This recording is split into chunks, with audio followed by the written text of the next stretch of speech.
The house felt colder than it should have, even though the thermostat hummed quietly in the corner.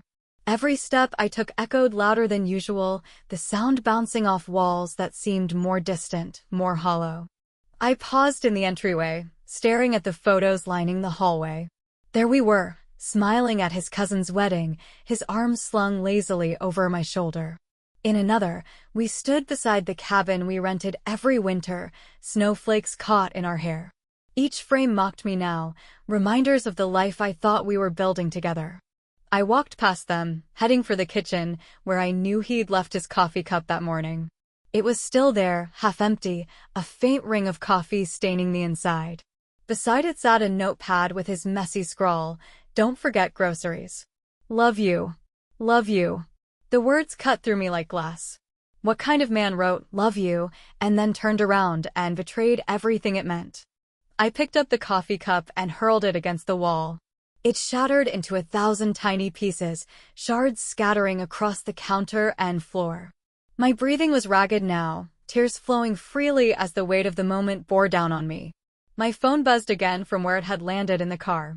The muffled sound was distant, but I knew who it was. The man who had shattered my world. The thought of facing him again made my stomach churn, but I couldn't stop myself. Grabbing my keys, I marched outside, the chill air biting at my skin as I retrieved the phone. I didn't even wait for him to speak when I answered. "You're a coward," I spat. "Ella, please," Mason's voice cracked, raw with something that might have been guilt. Or maybe it was fear. "Let me come home. Let me explain." "Explain what, Mason?" My voice rose, trembling with anger. "Explain why you chose her? Why you lied to me? Or maybe you want to explain how you looked me in the eye every day, every night, and told me you loved me while you were screwing her behind my back." There was a long pause, and I could hear him breathing, the faint sound of traffic in the background. "It wasn't like that," he said finally. "You have to understand." "I don't have to understand anything." I cut him off. "You don't get to spin this into something noble. You betrayed me, Mason. You betrayed us." "Ella," he started again, his voice cracking. "I'm coming home. We need to talk." "No," my voice was ice. "Don't bother. I'm packing your things. You can come by tomorrow to pick them up. But you don't live here anymore." Before he could protest, I hung up and threw the phone onto the couch. My hands were trembling, my chest tight, but the resolve in my words felt like a lifeline. I stormed upstairs, pulling open drawers and yanking out his clothes. Each shirt, each pair of jeans felt like a betrayal in itself, a reminder of the man I thought I knew. I threw them into a suitcase, not caring if I wrinkled them, not caring if they fit. Then I opened his nightstand drawer. Inside was a mess of items, receipts, old phone chargers, random odds and ends. But one thing caught my eye, a small, square envelope, the kind you'd find in a jewelry store. My hands shook as I opened it. Inside was a note written in Samantha's looping handwriting. "Mason, last night was perfect. I can't stop thinking about you. Let's do it again soon." A sob tore from my throat as I dropped the envelope onto the floor. My knees buckled, and I sank onto the bed, clutching the crumpled note in my hands. They hadn't even tried to hide it. The audacity of it, the sheer cruelty, made my blood boil. My tears turned to rage, and I found myself laughing bitterly. Last night? Last night, he had kissed me goodbye before heading out, claiming he had business to take care of. Business. I grabbed the note and threw it into the suitcase with the rest of his things, slamming it shut. The sound reverberated through the room, a sharp punctuation mark to my fury.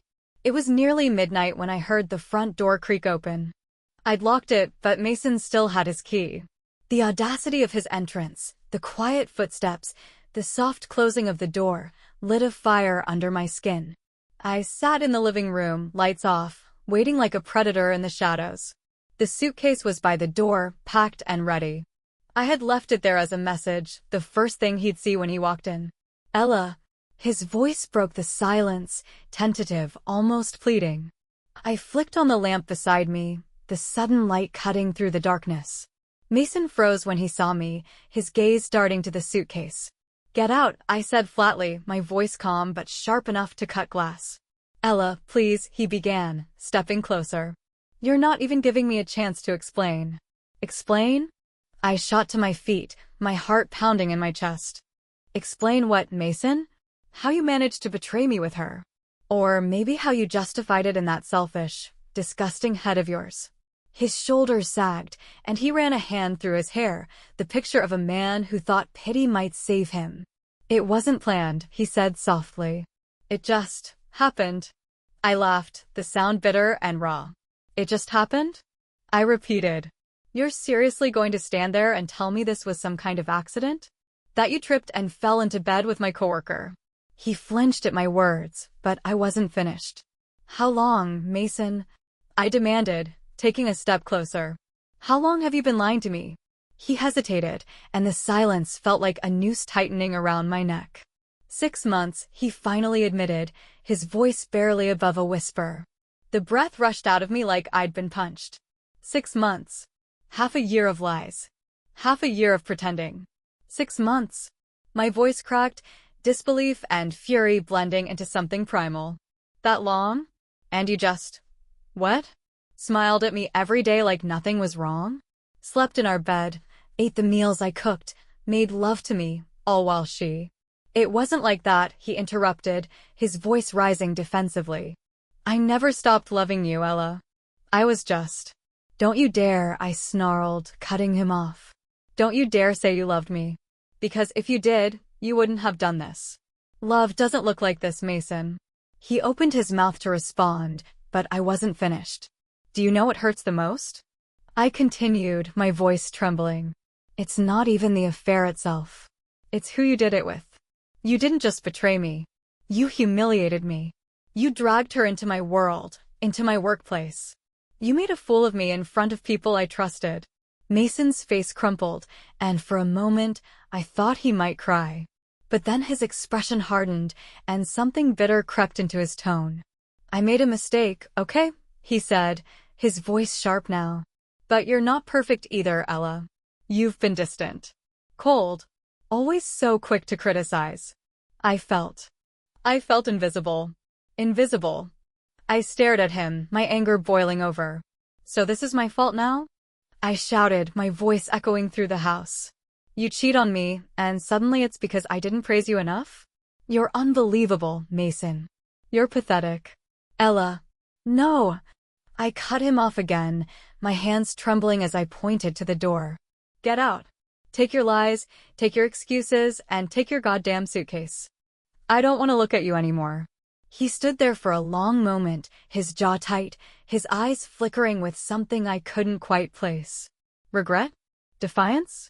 Finally, he bent down, grabbed the suitcase, and turned toward the door. But just as he reached for the handle, he paused and looked back at me. I still love you, he said quietly. I laughed again, a hollow, joyless sound. You don't even know what love is, I replied. And then he was gone, the door clicking shut behind him. I stood there for a long time, staring at the empty space where he'd been. The silence was deafening, and for the first time, the weight of it all crashed down on me. My legs gave out, and I sank onto the couch, burying my face in my hands. This wasn't just about Mason anymore. It was about me. About what I was supposed to do next. About how I was supposed to pick up the pieces of a life I no longer recognized.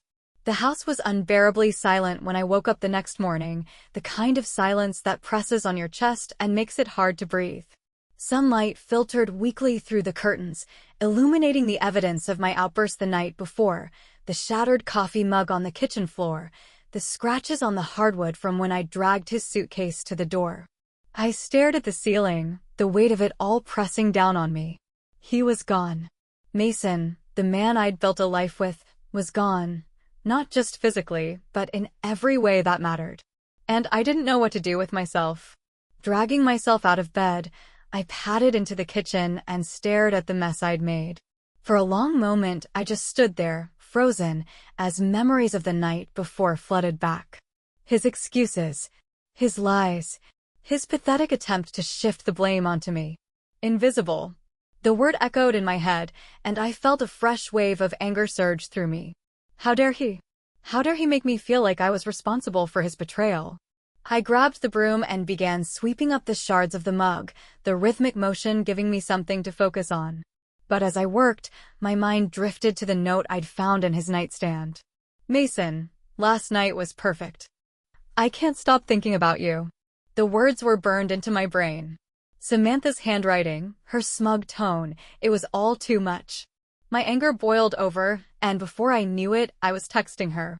We need to talk. I didn't expect her to reply, but my phone buzzed almost immediately. Samantha, Ella, I don't think that's a good idea. I stared at the screen, my fingers trembling. The nerve of her.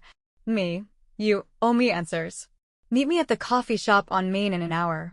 For a long moment, there was nothing. Then, Samantha, fine. The coffee shop was nearly empty when I arrived, the scent of fresh pastries and brewing coffee doing nothing to soothe the storm raging inside me. I chose a table in the corner, away from the windows, and waited. Samantha arrived 10 minutes late, her usual polished appearance marred by a slight hunch in her shoulders and the way her eyes darted around the room. She spotted me and hesitated, then squared her shoulders and approached the table. Ella, she said quietly, sliding into the seat across from me. I'm sorry. Don't, I interrupted, my voice cold. Don't you dare start with an apology. Not until you tell me the truth. She flinched, her hands twisting nervously in her lap. I didn't mean for this to happen, she began, her voice barely above a whisper. It got out of hand. Out of hand. I snapped. You slept with my husband, Samantha. Repeatedly. That's not out of hand. That's calculated. Her face crumpled, and for a moment, I thought she might cry. I didn't plan it, she said desperately. It started as, I don't know, a stupid crush. And then one night we were working late, and what? I cut her off, leaning forward. He kissed you? You kissed him? Who made the first move, Samantha? She hesitated, her eyes dropping to the table. He did, she admitted finally. But I didn't stop him. My chest tightened, and I felt bile rise in my throat. I wanted to scream, to throw my coffee in her face, to walk out and never look back. But I couldn't. I needed answers. How long? I demanded. How long have you been sneaking around behind my back? 6 months, she said quietly. The same number Mason had given me. At least their stories matched. Why? I asked, my voice trembling. What did you think you were going to get out of this? Did you think he'd leave me for you? That the two of you would ride off into the sunset and live happily ever after? No, she said quickly, her eyes wide. I never wanted that. I knew he wouldn't leave you. I don't know. I was lonely, and he made me feel special. I laughed bitterly. Special? You thought destroying someone else's marriage made you special. Her cheeks flushed, and she looked away. I didn't mean for it to go this far, she whispered. I stared at her, my anger bubbling dangerously close to the surface. Well, congratulations, I said coldly. You got what you wanted. Because now my marriage is in ruins. Are you happy? She shook her head, tears streaming down her face. But I didn't care. Her tears didn't move me. I hope it was worth it, I said, standing up. Because I'm done wasting my time on both of you. I grabbed my bag and walked out, the sound of her muffled sobs following me. The days that followed were brutal. Every corner of the house was a reminder of them. The coffee mug he always used, the blanket we used to curl under on movie nights, even the stupid framed quote in the hallway, "Home is where love resides." It all mocked me, as if the walls themselves knew I was living a lie. But the anger, that was new. And it was powerful. It started small. I decided to purge the house of him. Every trace, every memory, every item that tied him to me. The night after my confrontation with Samantha, I grabbed the suitcase Mason had left by the door and dragged it out to the curb. I didn't care that it wasn't garbage day. Let the neighbors see. Let the whole world see. I opened the closet next, tearing through it with a fervor that bordered on manic. His shirts, his jeans, the stupid tie he wore to our anniversary dinner, all of it ended up in black garbage bags. When I reached the top shelf, I found the box of Christmas decorations we'd put away just a few weeks ago. Inside was the ornament we'd bought together on our first married Christmas. 2 snowmen holding hands, our names scrawled in looping cursive. My fingers closed around it, and for a moment I froze. Then I hurled it against the wall. The sound of it shattering was like a release. The anger surged through me, fierce and unstoppable, and for the first time since the parking lot, I didn't feel helpless. I kept going. The living room was next. Then the bedroom. By the time I was done, the house looked emptier, but it also felt lighter, like I'd ripped out the rotting pieces of my life and thrown them away. In the middle of my purge, I found my old sketchbook buried under a pile of forgotten clutter in the attic. I hadn't touched it in years, not since I got so busy with work and life. But now, with the house silent and my mind spinning, it felt like a lifeline. I flipped through the pages, my chest tightening as I saw the vibrant designs I used to pour my soul into. Dresses, coats, skirts, clothing that I dreamed of creating when I was younger, before life had beaten that dream into submission. What if I could bring it back? That night, I cleared off the dining room table and spread out the sketchbook. With a pencil in hand, I started to draw. At first, the lines were shaky, uncertain, but as I let the memories flow, something inside me clicked. Hours passed, and when I finally looked up, the first hints of dawn were creeping through the windows. I stared at the sketch in front of me. It was raw and imperfect, but it was mine. And for the first time in weeks, I felt a flicker of hope. The next morning, I walked into the office with a new resolve. The tension was still palpable, whispers still followed me wherever I went, but I didn't care. I wasn't there to mend the past, I was there to secure my future. I marched straight into my boss's office. "I need a few minutes," I said, shutting the door behind me. She looked up, startled. "Ella? What's going on?" I took a deep breath. "I want to take on more responsibility," I said firmly. "I've been coasting for too long, and I know I'm capable of more. I want to lead the next project." Her eyebrows shot up, but after a moment, she smiled. "That's ambitious," she said. "But I like it. Let's see what you've got." When I walked out of her office, I felt like I'd reclaimed a piece of myself. The anger didn't fade, it evolved. It became fuel, propelling me forward. I started running in the mornings, pounding the pavement until my legs ached and my lungs burned. I channeled it into my designs, sketching late into the night until I had a small collection of pieces I was proud of. Each step forward felt like a tiny victory, a reclamation of the life I had lost. But there were setbacks. There were nights when I broke down, sobbing into my pillow as the weight of it all crashed over me. There were moments when I questioned whether I was strong enough to move on. But every time I fell, I got back up. 2 months later, I stood in the middle of my now transformed home. The walls were painted a soft sage green, the furniture rearranged, and the remnants of Mason's presence replaced with things that were entirely mine. On the dining room table sat my portfolio, a collection of designs that I was finally ready to share. I had an appointment with a boutique downtown in an hour, a small place that loved to feature local designers. I grabbed my bag and headed for the door, pausing for just a moment to look back at the house. It wasn't just a place anymore. It was a symbol of everything I had survived, everything I had built on my own. For the first time in months, I smiled. The boutique was small but vibrant, nestled between a bakery and a florist on a bustling downtown street. Its windows were decorated with colorful dresses and quirky accessories, the kind of place that immediately caught your eye. I clutched my portfolio tightly as I pushed open the door, the tiny bell above it jingling softly.